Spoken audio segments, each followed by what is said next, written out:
the issue was brought up as to how someone almost thought it was unconstitutional to administer such a thing like a driver's license revocation to something that obviously could have nothing pertaining to driving itself. So it's kind of like the government must fit the crime kind of argument.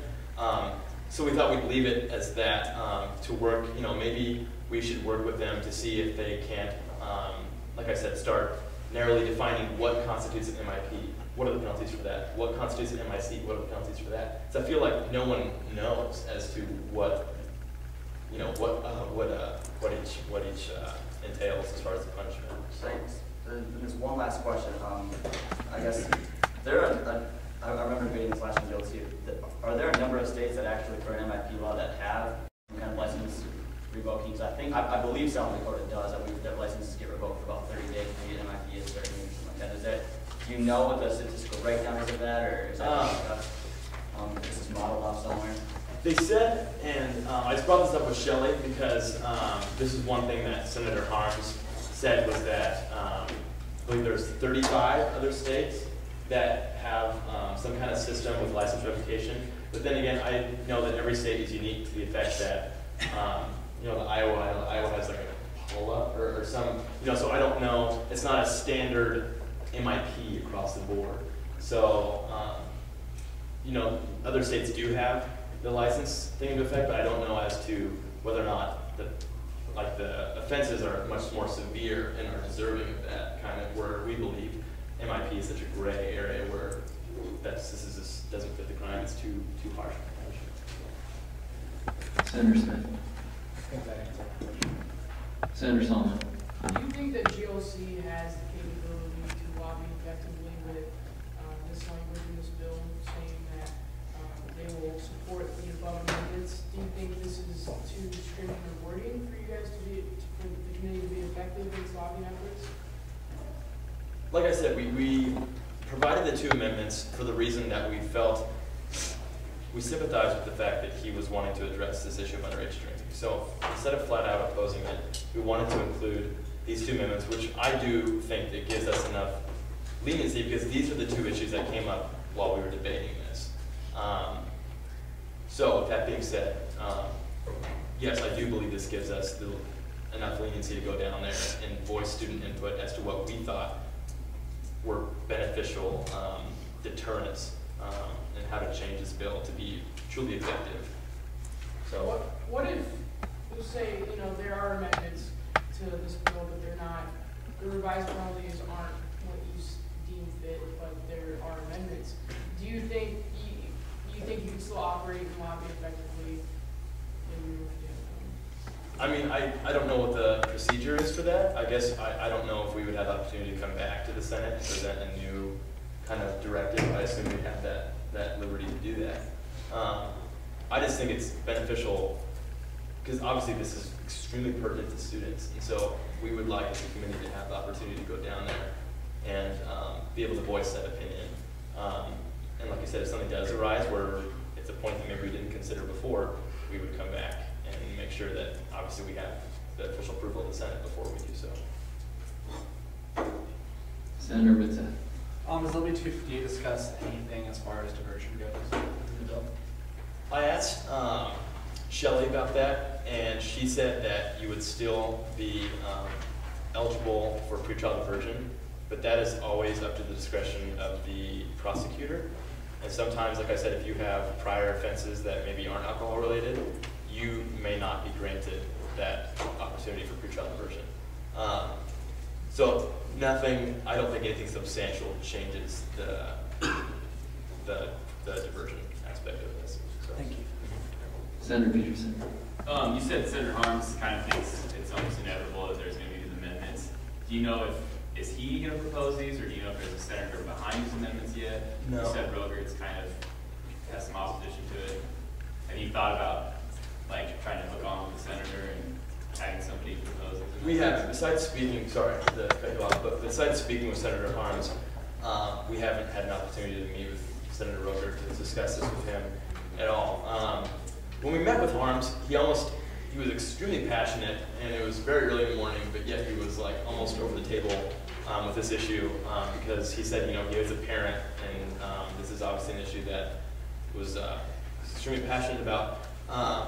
So he said he presents these bills that are so tough like this because he knows once they get to the floor, they're going to have amendments such as these. And so on top of that, and also him admitting that there will be amendments not brought by himself, I'm sure, but amendments that would address issues such as commuter students or what that, yeah, he admitted to that, but I wouldn't see him being one to bring it forward. Senator Fetty. I was just wondering if at any point Senator Harms or anyone else in the committee, or announcements on the floor, sorry, of the Eda Cameron. You got out of committee, right? Yes, it's out of committee. Yeah, sorry, having trouble tracking. No, that's fine. I guess what I'm curious about is if there's been any thought about taking a more educational approach rather than a punitive approach to reduce, you know, because the bigger problem is binge drinking and problematic drinking behaviors. Yeah. So, you know, I don't know if anyone's talked about that. Harms basically sounded like this is the only way to address this issue is to essentially scare them out of drinking. He said multiple times, you know, I've got your attention. I have you here speaking with me on this issue. This is what I want. I want to create this sense of fear that would, in essence, deter students from underage drinking, which I can't agree with them on. And we ended up just agreeing to disagree. But with that being said, I think adding these amendments makes it a more effective and realistic approach to the issue of underage drinking. So. Are there any other questions? Senator Williams. Sorry, you might have said this earlier, but did we sign something saying that he gave his word that he would propose these amendments? Or With Senator Roger or Harms? just anyone that you guys talked to, is anybody who's saying these amendments for sure? Will this city amendment? Yeah. I'll say again, when we met with Senator Harms, who is the only person in the legislature that we've met with on this issue, because he is the senator who brought this forth. He admitted himself, I don't have it in writing, I just have it from the conversation, he admitted himself that he presents bills that are so tough like this because he realizes that once they're brought to the floor, they will get watered down, in a sense, with certain amendments like these. So he's kind of going in with all guns blaring, realizing that these issues are going to come up, and it's inevitable that they'll be addressed through certain amendments like this. So nothing in writing, but just through the conversation. Because this is a GLC directive, we haven't spoken with specific senators to say, can you propose these amendments, simply because we need your approval on this. Like, that's great discussion, great suggestions, all of you. We may not approach Roger because he's a very vocal opponent, but I mean, that's something we'll discuss if we have your okay. So just so you know, it'll all come. We just want to make sure that you can be corrected. Are there any other questions? Okay, if not, we'll move into discussion. President Collins. Just to kind of add something, I don't remember who brought up the point, Senator Solomon, about being able to change things or specific wording. Part of the executive privilege that I have is to kind of like shape this as we see fit, particularly if things are time sensitive. So as long as I would get these to approval, even with Jared's, on sort of like, if it's in the realm of what we've passed here tonight. Is there any other discussion? Speaker Tiedemann. Yeah, I really like the way Chairman or President Collins, I'm assuming you wrote it, did things here. I think that it allows us to act more quickly in a more time-sensitive manner. I'm just kidding. But it allows us to act in a more time-sensitive manner. When these kinds of things arise, I think Chair Barmer does an excellent job of preparing for the inevitable. And I think this allows us to make those changes. This is something different that GLC has done, but I think it's something that GLC is doing that's really good.